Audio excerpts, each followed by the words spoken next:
ndabaramukije mwebwe mwese mwahisemwo televiziyo Isanganiro kaze murano makuru tubashikiriza akabagizwe n'ingingo nkuru zikurikira. Harakoraniye i Bujumbura inama y'iminsi ibiri ihuza abakuru b'ibisagara by'ibihugu bifise ibiyaga binini. Mu bintu nyamukuru babona ko vyokomeza umubano w'akarere, hakaba harimwo gukomeza umubano muri ivyo bisagara hamwe n'umutekano, ndetse ngo bakaza baranahanahana abanyeshure bo mu makaminuza bakaja kwiga ahandi. Ubukene bw'amazi meza burabandanya kuvugwa mu manuko bw'igisagara ca Bujumbura. Abanyagihugu baba muri quartier Gasekebuye ya zone Musaga bavuga ko babayeho mu buzima butoroshe, kuko nk'indwi ngo irashobora guhera ata amazi baronse mu mabombo. Bagasaba ishirahamwe Regidezo gukora ibishoboka kugira umuti w'ico kibazo uboneke. Mu kanya murabikurikira mw'idonido ryano makuru.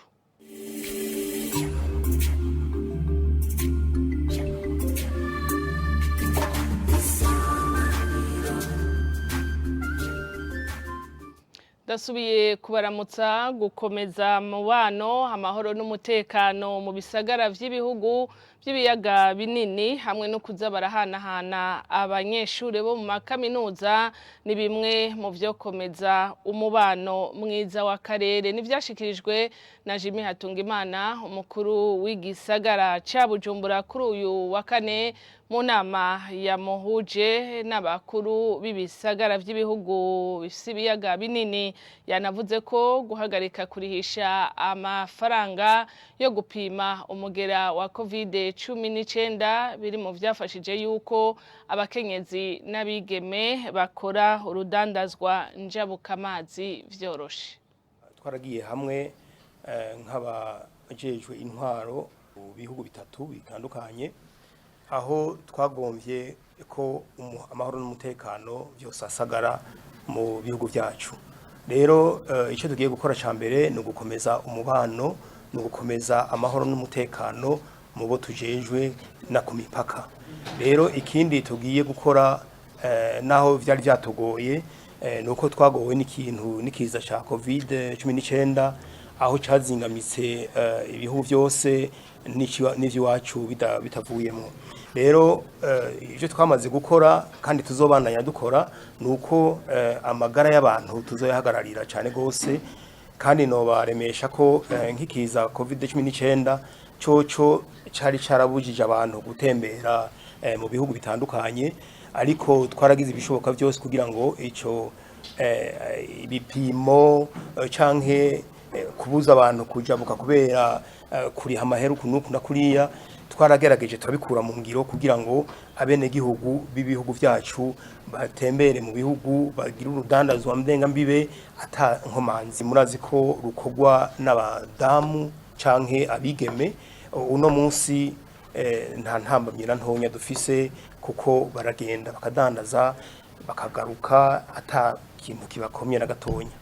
Hanyuma ikindi naco nyene tugiye gukora nuko tugiye guhanahana abanyeshure bazoza bariga mu universite, haba baza kwiga muri Kongo, haba baza kwiga mu Burundi no mu Rwanda. Ivyo rero tuzogerageza nabo nyene tuborohereze kujabuka imbibe no kuba muri ivyo bihugu kugira ngo ubumenyi mu karere kacu butera imbere. Hanyuma ikindi naco nkuko mubizi, umutekano ni karahara mu Uganda ntibacura. Tuzobandanya nkuko turiko turabikora gushigikira aho amahoro hose ariko arahungabana, nkuko twabikoze mu kurungika ingabo z'igihugu mu gihugu ca Kongo. Abarovyi bakorera ku mweha wa Kajaga mu karere ka Gatumba bamaze igihe bidogera abantu bariko bashinga inyubako zegereye cane amazi y'ikiyaga Tanganyika. Barababazwa nuko bababwira ko bobo bategerezwa kuhava. Itegeko rigenga amazi ryo kuwa 26 kwezi kwa gatatu umwaka 2012 riratomora ibice vyegukira leta kuva ku mazi y'abayikiyaga, ayibindi biyaga canke inzuzi. Leonce Bitariho arabitubwira. Ingingo ya gatanu y'iryo tegeko isanzwe igizwe n'uduce dutandatu yerekana ko amasoko n'inzuzi ibiyaga kama amatati n'ibigega vy'amazi vyubatswe na leta canke ku giti cayo byose vyegukira leta. Ibindi bice vyegukira leta nizo nzira kama z'amazi y'abayibiyaga inzuzi amatangi n'ibigega vy'amazi uko nyene biri mu gace ka mbere. Harategekanijwe n'imetero zitavogerwa uhereye ahagera isuri rya nyuma canke umupfunda w'amazi kuva ku nkombe z'ibiyaga canke inzuzi. Ku kiyaga Tanganyika ni metero 150, imetero 50 ku bindi biyaga biri mu gihugu ni metero 25 ku nzuzi zisuka muri Tanganyika. Ku zindi nzuzi z'igihugu hategekanijwe imetero 5 uva ku nkombe kugira zikingigwe. Ahaboneka amazi canke imbizi imyonga yibonekezamwo amazi ku buryo budahera inyubako z'amazi hamwe n'ivyo vyose bigengwa nazo mu gihe biba vyubatswe na leta canke ku giti cayo navyo nyene vyegukira leta. Hari n'ikindi bashimikirako muri iryo tegeko igiturire ku mazi n'umuziruzigwa mu gifaransa handitse ngo nul n'a le droit de corrompre l'eau. Ivyo biri mu ngingo ya 12 aho babandanya bavuga ko ata muntu numwe afise uburenganzira bwo guhindura inzira y'amazi kiretse afise uruhusha yahawe n'umushikiranganje ajejwe itunganywa ry'amazi. Ubukene bw'amazi meza nabwo burateye impungenge abanyagihugu baba muri quartier Gasekebuye ya zone Musaga bamenyesha ko bashobora kumara nk'igihe c'indwi yose ata amazi abonetse mu mabombo ivyo ngo bakaba babibayemwo ukwezi kurenga. Basaba ko ishirahamwe Regidezo ryokora ibishoboka kugira iyo ngorane itoregwe umuti. Ni nkuru tubaza Clovis niyo nkuru. Ubwo bukene bw'amazi buvugwa muri quartier Gasekebuye zone Musaga mu gisagara ca Bujumbura ngo rateye impungenge abanyagihugu baba muri iyo quartier aho bavuga ko haheze ukwezi atamazi baronka. Ubu twebwe kugeza aho tugeze ubu nitwavuga ko amazi tuyitwa amazi tuyitwa inzaha kuko ndikuvuga haraheze ikingo c'ukwezi atamazi aboneka. Ndikuvuga yuko abakozi bamwe barahebu ubuzi kubera ingorane z'amazi. Abakozi benshi bahora bagira isuku rike bafise amazi mu mazi. Ubu duca twibaza ku ma restaurant bavoma ngaha mu Nyakizu ravye nk'amazi bavoma agakibaza gutekesha amazi agahitse cyane. Rero twashaka mu tubarize impamvu twata amazi turonka. Abo banyagihugu bavuga ko batorohewe na gato kuko ngo bigeze aho ikibido c'amaritiro 200 kigurwa amafaranga 3000. Abantu bamwe n'abatagira nk'imodoka nabo abakozi babo bahamerewe nabi cyane. Niho hahanyira avuga yuko abakozi baragenda ijoro barabaho ko boronka dukeye kugira bayi ko busama umutima. Niho haho nyene navuze yuko umuntu aguma yiruka ngasegereza tukaje bukazi iyo zavire tugashika za Rohero abafise nk'imodoka bahagenda na cyane rero keshi turayagwa ku uye ibito ubuyirageze nko ku 200 uyifitiye ahubwo ati mpa 2-3 ugupfa agasona haguha kucata. Numva rero yuko rero turanyariwe cyane mu gihe nko mu dusanga ufise imiryango abana bakenera kuja ku mashure bategezwa kugira isuku bategezwa kugenda bafunguye. Numva aho hose n'ikibazo. Basaba ishirahamwe rijeje gutanga amazi Regidezo ko ryokora ibishoboka vyose kugira amazi asubire kuboneka batarafatwa n'indwara ziva ku isuku rike. Cyo dusaba ubwa mbere Regidezo nibanzira bikora ibishoboka. Urumva ni abatari ikibazo c'amatiyo yamenetse ntirabitohoreza amazi. Irabe nyimba ari quartier amazi no munsi iyindi ronkejo kuko tugiye nk'ubu uye twebwe turamaze ukwezi turose amazi gatatu. Urumva rose amazi gatatu mu biba bigoye. Nirabe ingene ziradukabiriza bamwe baronka no munsi abandi baronkejo muga ku buryo atamuntu ashobora kuvuga ati je nabuze amazi.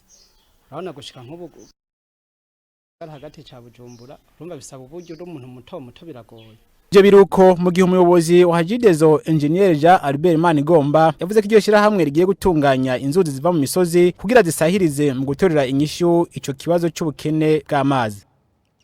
Si ubukene bw'amazi buvugwa gusa n'ubukene bw'isukari burabandanya kuvugwaho ngo kwihariza isoko hamwe n'ikena ry'ibikoresho bifasha mu guhingura iyo sukari ndetse n'ubukene bw'amafaranga y'agaciro ngo biri mu bituma ivyo vyama gutyo nibishikirizwa na Gabriel Rufyiri umukuru w'ishirahamwe Oricom rijejwe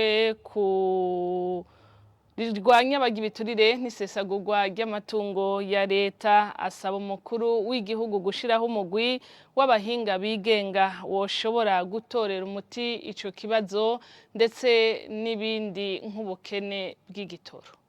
Neza yuko mwa kino gihugu hari ibintu byinshi bimaze igihe bikenye isukari rero harabaye igihe kimwe iraboneka mugabo harasubira haraba igihe irabura harayiboneka mu ntari mu yindi ntara ntiboneka ivyo rero biva ku mvo nyinshi ubwa mbere imvo ya mbere twebwe tubona ni imvo ijanye nico no kwita monopole no kuvuga umuntu gacu usanga cyangwa societe imwe ariyo yihariza isoko ivyo rero si vyiza kuko bituma ibintu bica bizimba bikabura hanyuma aho ni monopole kwisuka kuri sosumo iyo nyene yizana hanyuma ku rundi ruhande ni kibazo kijanye na nico no kwita speculation zingendo kivuga mu Kirundi aho usanga abantu baza kudandaza isukari atari abantu bafite uburenganzira usanga abo umuntu arabayidandaza usanga abasoda abapolisi abo mu ntwaro n'abandi usanga bari binjiye mu bintu by'isukari ivyo rero nibindi bigira kabiri bituma iyo sukari kena baca bayinyegeza kugira ngo bayidandaze izimvye